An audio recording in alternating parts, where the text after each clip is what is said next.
ओम आर्य कन्या inter college Prayagraj. मैं श्रीमती मोह बसु। हम लोग पढ़ रहे थे कक्षा 8 में विज्ञान। आज हम लोग नया पाठ पढ़ेंगे जिसका नाम है सूक्ष्म जीवों का सामान्य परिचय एवं वर्गीकरण। सूक्ष्म जीव अब तक आप लोगों ने नहीं सुना होगा।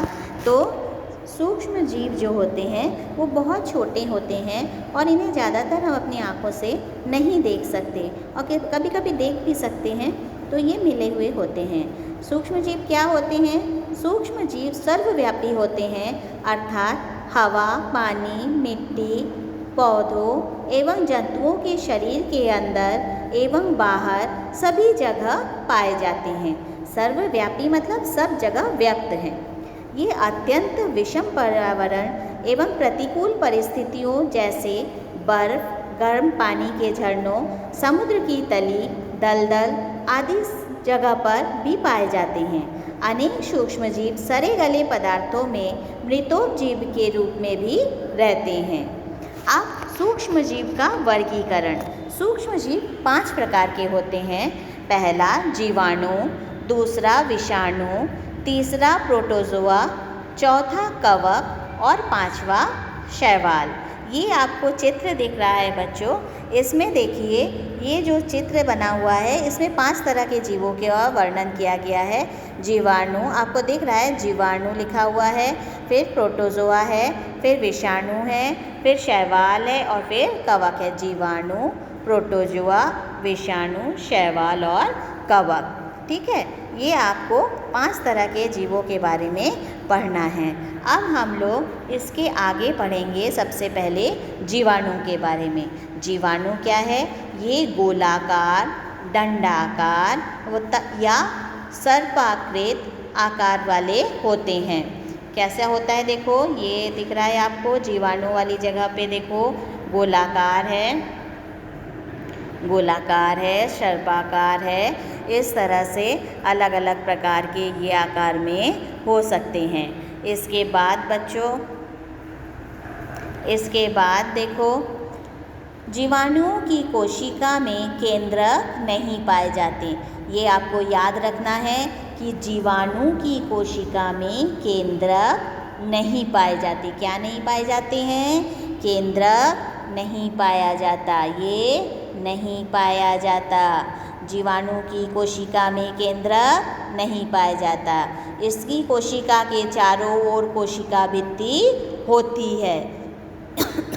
कुछ जीवाणुओं की कोशिका अपने चारों ओर एक कठोर आवरण बनाती है जिसे कैप्सूल कहते हैं। कुछ जीवाणुओं में एक या अनेक धागे जैसी संरचना पाई जाती है जिसे कशाभिका कहा जाता है। क्या कहा जाता है धागे जैसी संरचना को? कशाभिका। कशाभिकाओं के द्वारा जीवाणु गति करते हैं, मतलब चलते फिरते हैं। अनुकूल परिस्थितियों में जीवाणुओं में बहुत तेजी से प्रजनन क्रिया होती है। उसका उदाहरण क्या है? साइनोबैक्टीरिया नाइट्रोजन की स्थिरीकरण करते हैं। ये इम्पॉर्टेंट है। नाइट्रोजन का स्थिरीकरण करने वाले बैक्टीरिया का नाम पूछा जाता है जीके में, तो ये है साइनोबैक्टीरिया। ठीक है, तो जीवाणु के बारे में हमने पढ़ लिया। ये गोलाकार, डंडाकार, सर्पाकृत होते हैं। इसमें केंद्रक नहीं पाए जाते, कोशिका भित्ति पाए जाते हैं। कठोर आवरण होता है चारों ओर, जिसे कैप्सूल कहते हैं। इसके धागे जैसी संरचना को कशाभिका कहते हैं। अनुकूल परिस्थिति में तेजी से प्रजनन करते हैं। और साइनोबैक्टीरिया जो है नाइट्रोजन स्थिरीकरण का जीवाणु है। इतना हम लोगों ने पढ़ लिया। इसके बाद हम लोग पढ़ेंगे विषाणु के बारे में। विषाणु यानी वायरस, जो आजकल एकदम चारों तरफ तहलका मचाया हुआ है, एकदम परेशान कर रखा है सबको। तो अब देखो विषाणु क्या है? ये विषाणु न्यूक्लिक अम्ल तथा प्रोटीन के बने होते हैं। आपको याद रखना है, विषाणु किसका बना होता है? न्यूक्लिक अम्ल और प्रोटीन का। ठीक है बच्चों, और क्या देखना है? सबसे पहले तो इसका चेहरा देख लो। ये है विषाणु, ये है विषाणु। इसका चेहरा देख लिया कितना भयंकर है। इसके बाद ये विषाणु है। अब हम लोग इसके बारे में पढ़ेंगे। विषाणु न्यूक्लिक अम्ल तथा प्रोटीन के बने होते हैं। ये पूर्ण परजीवी होते हैं। प्रजनन के लिए इन्हें सदैव किसी जीवित कोशिका की आवश्यकता होती है। विषाणु द्वारा उत्पन्न रोग चेचक, पोलियो, हेपेटाइटिस, डेंगू, चिकनगुनिया आदि है। विषाणु किससे बना होता है? सबसे इम्पॉर्टेंट है न्यूक्लिक अम्ल और प्रोटीन का। ये पूर्ण परजीवी होते हैं, मतलब ये पूरी तरह से दूसरे पर जीवित रहते हैं, दूसरे किसी जीवित कोशिका पर। प्रजनन के लिए इन्हें सदैव किसी जीवित कोशिका की आवश्यकता होती है। विषाणु द्वारा उत्पन्न रोगों के बारे में आपने पढ़ लिया। विषाणु को सजीव और निर्जीव के बीच की कड़ी कहा जाता है। बहुत बहुत बहुत इम्पॉर्टेंट है, पूछा जाता है कि सजीव और निर्जीव के बीच की कड़ी का नाम बताओ। तो विषाणु को सजीव और निर्जीव के बीच की कड़ी कहा जाता है। किसे कहा जाता है? विषाणु को। क्या है? न्यूक्लिक अम्ल और प्रोटीन का बना हुआ है, पूर्ण परजीवी है। इसके बाद हम लोग पढ़ेंगे प्रोटोजोआ के बारे में। प्रोटोजोआ की शक्ल देखो, ये है प्रोटोजोआ। इसमें अमीबा और पैरामीशियम दिया गया है। देख लिया प्रोटोजोआ के बारे में। अब हम इसके बारे में पढ़ेंगे। ये है प्रोटोजोआ। प्रोटोजोआ संघ के जीव स्वतंत्र रूप से या अन्य जीवों के शरीर में परजीवी के रूप में पाए जाते हैं। ये अकेले भी पाए जाते हैं और दूसरों के शरीर के अंदर परजीवी के रूप में भी पाया जाता है। पर मतलब दूसरा, जीवी मतलब जीवित रहने वाला, मतलब दूसरों पे जीवित रहने वाला। एंटमीबा हिस्टोलिका से पेचिस तथा प्लाज्मोडियम द्वारा मलेरिया नामक रोग होता है। ये आपको याद रखना है। एंटमीबा हिस्टोलिटिका से क्या होता है? पेचिस। और प्लाज्मोडियम वाइवेक्स से क्या होता है? मलेरिया रोग होता है।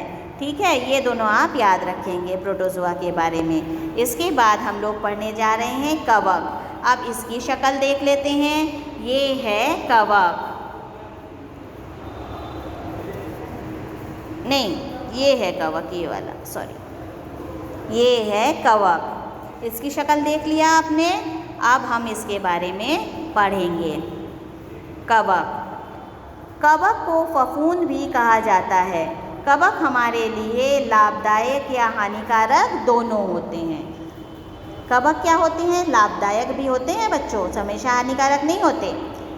कवक क्या है? मशरूम। जो हम लोग मशरूम की सब्जी इतना टेस्टी बना के खाते हैं, वो क्या है? एक तरह का कवक है। मशरूम भोजन के रूप में तथा पेनिसिलियम नामक कवक से पेनिसिलियम नामक प्रतिजैविक दवाई बनाई जाती है। प्रतिजैविक मतलब एंटीबायोटिक। आजकल तो सब लोग सुन रहे होंगे एंटीबायोटिक का नाम। पेनिसिलियम नामक एंटीबायोटिक कवक से बनाई जाती है, पेनिसिलियम नामक कवक से। कई बार सिर में होने वाले दाद से गंजापन भी हो जाता है, व्यक्ति गंजा हो जाता है, ये कवक से होता है। फफूंद से पेनिसिलियम नामक औषधि का निर्माण होता है। अब इसके बाद हम लोग पढ़ने जा रहे हैं शैवाल के बारे में। तो शैवाल के बारे में पढ़ने से पहले हम लोग शैवाल की शक्ल देखेंगे। ये है शैवाल, ये है शैवाल। इसकी शक्ल देख ली। अब इसके बारे में हम लोग पढ़ने जाते हैं। शैवाल तो सबने देखा होगा। शैवाल को सामान्य भाषा में क्या कहते हैं? काई। कहीं भी जहाँ भी पानी के स्रोत होते हैं वहाँ पे काई जमा रहता है। शैवाल हमारे लिए लाभदायक होता है।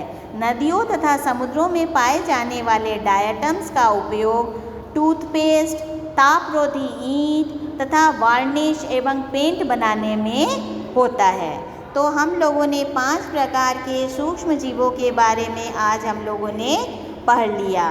अब आप इसको लिख सकते हैं। लिखने के बाद आप इसको याद कर लेंगे। इसके बारे में जानकारी जो है ये आपको याद कर लेने से आगे की कक्षाओं में बहुत मदद मिलेगी। अलग अलग 5 तरह के सूक्ष्म जीवों के बारे में बहुत अच्छी इन्फॉर्मेशन है। ठीक है बच्चों, आज के लिए बस इतना ही। इसके बाद हम लोग नेक्स्ट पढ़ेंगे। तब तक के लिए खुश रहो, सुरक्षित रहो, स्वस्थ रहो और पढ़ते रहो।